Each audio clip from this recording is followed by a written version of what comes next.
Hey YouTube, Shukin Shobi here with a review of the Kamen Rider Gaim DX Suika Arms. So we just took a look at the Suika Lock Seed, and this is what it produces. Basically a giant ball of watermelon. It doesn't produce Gaim, he's there already.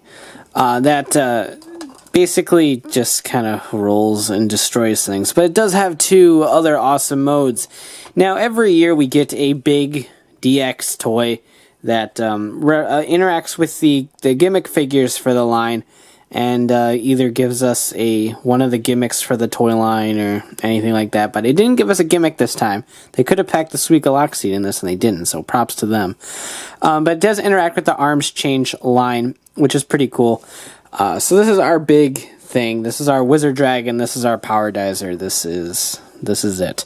So yeah, it is basically a big watermelon. It does come in multiple pieces in the box. You have to put it together. But it's all just simple. Put in the panels and you're good to go. My only gripe about the Odama mode, which is this one, it's fruit mode, Odama meaning big ball, is that you can't actually pick it up with the handle. It just pegs right in there. And I think that's a little bit of a bummer. I would have liked to see maybe peg in on this side too to make it a little bit sturdier, but it basically it kills the camera. It really did come in like a wrecking ball. But you can't pick it up, and I think that's a little bit of a shame. It would have been cool to have a little handle out of this, but given the fact that this is loosely pegged into the top of the crown, which isn't held in all that well, you kind of have two things to worry about. So I guess it's not a really feature that they were too concerned about, but it was just something I thought would have been cool to see. But yeah, it doesn't roll all that terrific, mostly because of this big handle bit on it, but it's still not bad. It makes the table rumble and the camera shake, and then the top falls off. But I guess if you wanted to roll it around, you could. But so that pegs in right up here, and we're good to go. So yeah, this was actually not too expensive. I think it was about maybe 4,000 yen or so, maybe. I'll list the price up here because I don't remember what it actually was. But pretty cool overall. It does include a unarticulated Gaim figure. Just for reference sake, here is the arms change figure. So obviously not painted whatsoever. It automatically has Suika's visor. And that is the only articulation outside of this little tiny thigh swivel.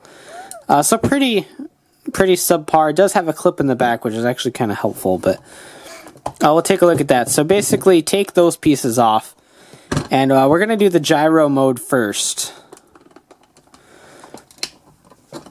because I felt like doing that first. So this will all flip open. These bottom pegs are kind of difficult to work with sometimes. So these will fold up. And as you can see, there's actually gyros in there, which is pretty cool. Most poses you would do with this guy, you can't actually see them, so it's kind of moot. But these fold down like that. You take your Gaim figure. The peg will fit right in this slot back here. There is a slot back there, I promise. Just like that, and then you can peg in his feet from here.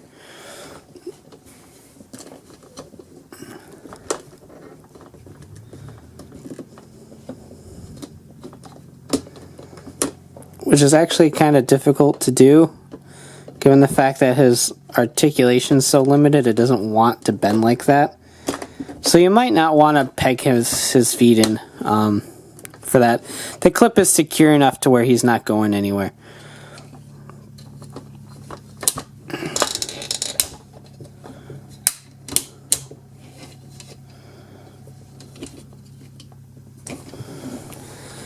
Okay, split these apart, which would explain why I was having so much trouble with the legs, but given the peg, you're still kind of okay not pegging those in. In fact, I'm not going to bother. The arms are a little bit tricky with this guy because of the lack of articulation. He's pretty limited to having one pose with the arms. So something like that, just straight ahead.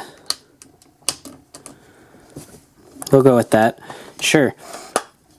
So these, that does go all the way back. These go up. And you basically have your gyro mode. This will peg together right here. And then this plugs in right back here. And there you have the gyro mode, which is actually kind of stupid. These can kind of position however you want to. I prefer them kind of like this because you can still see the gyro on a display. But the official transformation has them back like this and under that. But I think it just ends up working better like this, so I'm going to go with that. But not that bad. It's different, I think, than other combinations. I don't really like how big its foot span is, but that's not really a nitpick or anything, just an observation.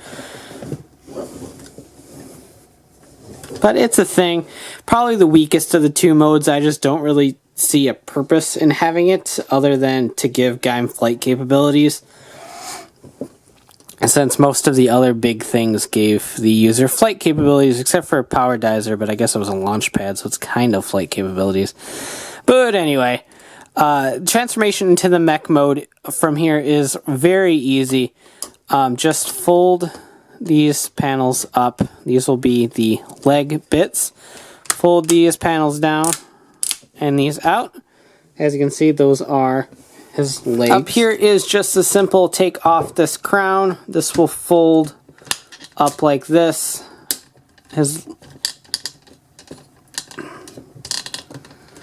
is where things get kind of tricky. You have to get him to let go first. Bring the arms out. Now you have one of two options here. You can either fold it over like this panel right here, or you can fold them in like that. I prefer to leave them out like this, because one, and just kind of tuck them in. It gives you nice coverage of the sides, plus it leaves the Sengoku driver open for its little dialy display things, and I think that's the intent. So I just prefer to do it like that, kind of get some nice coverage. These can fold as low or high as you want to. Because of the limitations of the figure, I prefer to just leave him not connected to the arms, since you can't really get the full articulation going. Where is the crown? The crown is right here. That will pop right in there. As you can see, there is the visor that will slide right into the hole in his head. The other arms change figures will just inherit that visor, but this figure already has it painted in, so it doesn't really matter. Here's where things get tricky. Holding his weapon is a big pain in the butt. Basically, there is a pole-esque rectangle here. Pole-esque rectangle? That's weird.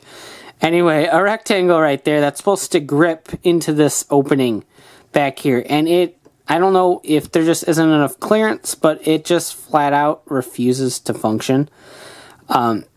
So I prefer to just kind of leave it on a tilt, get it in there nice, and then have him loosely grip it.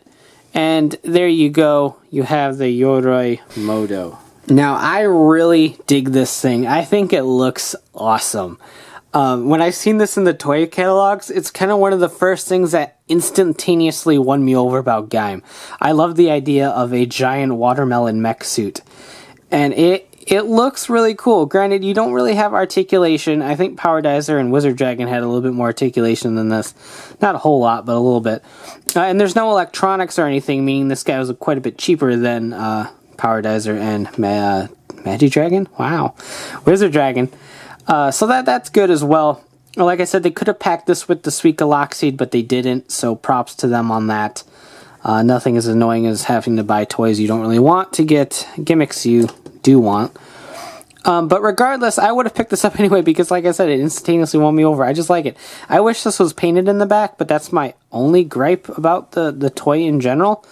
It looks really cool. The arms are well articulated. If you raise these up so that they're straight, you get a little bit more arm articulation. So those are just on a swivel ratchet.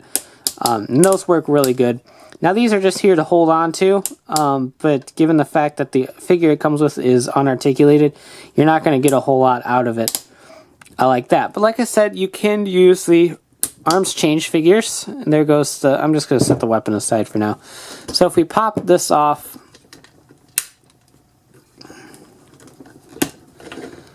bring in our arms change Gaim.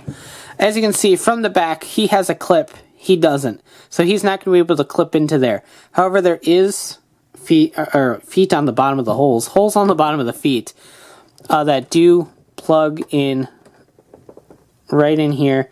And they plug in fairly secure, in my opinion.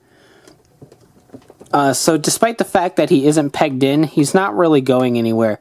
Those pegs are pretty tight. Now the issue with the way that I do the these plates is the fact that it basically auto hinders the arm, as there really isn't any room to move the arm at all. But it can reach barely, just barely. But if you do fold those up all the way and then swing this down, the arms have a little bit more clearance. But again, they don't seem to be reaching all that great. So the thoughts there, it just doesn't seem to be implemented as well. I think the arms are too long to coincide with the arms change figures. They can almost reach it, but not quite. I wonder if the other figures' arms are longer. But anyway, if you line up that visor and pop in the head, it does inherit the Suika visor. Not that you can really see it, but it does do that at least. So pretty cool. And if you do pose it with the arms change figure, then you do get the nice gold throughout here, as well as a painted Sengoku driver. And it just looks overall nicer, but then you don't have a Gaim figure on your display. So that's a little bit of a bummer. Okay, so we'll pull Gaim out of here, set him aside, and convert back into the Odama mode.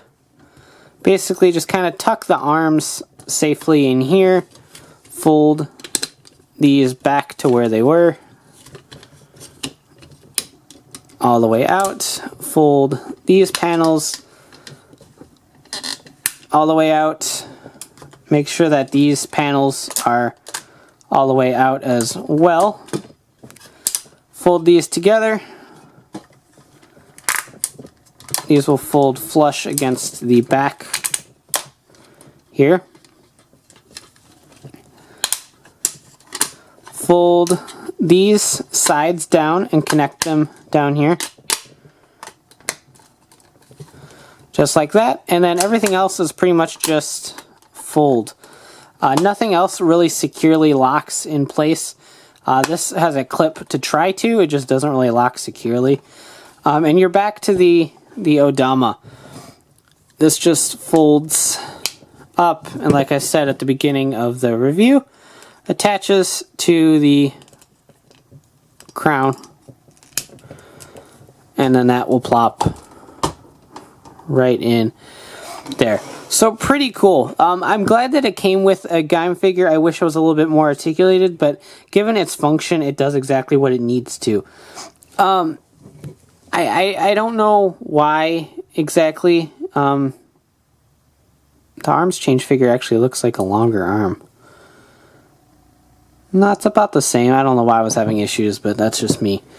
And the fact that it does work with the arms change figures is cool. So you can have Baron, Ryugen, Zangetsu, Gridan, Kurokage, Blood Orange Gaim, anywho, ride in this. So that's a pretty cool thing as well, to kind of give a little bit of playability to the line.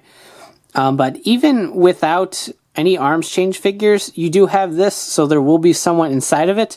It's a shame he isn't painted a little bit better, at least in the places that are visible when he's riding the Suika arms. But again, minor nitpick, and if you really, really want paint in this, you can pick up Arms Change Gaim. He's not too expensive.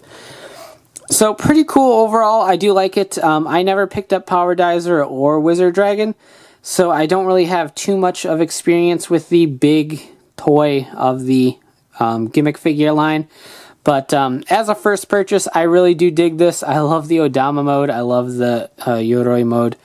And the Gyro Mode's not too bad either. So pretty cool. I do recommend picking it up if you're a fan of the Arms Change line. Works great with them. Looks great with them. And overall, it's just a pretty fun little toy if you're a fan of Super Sentai Mech or anything like that. Very reminiscent of that and pretty cool as a standalone toy. Thanks for watching. Take care and have a great one. Bye.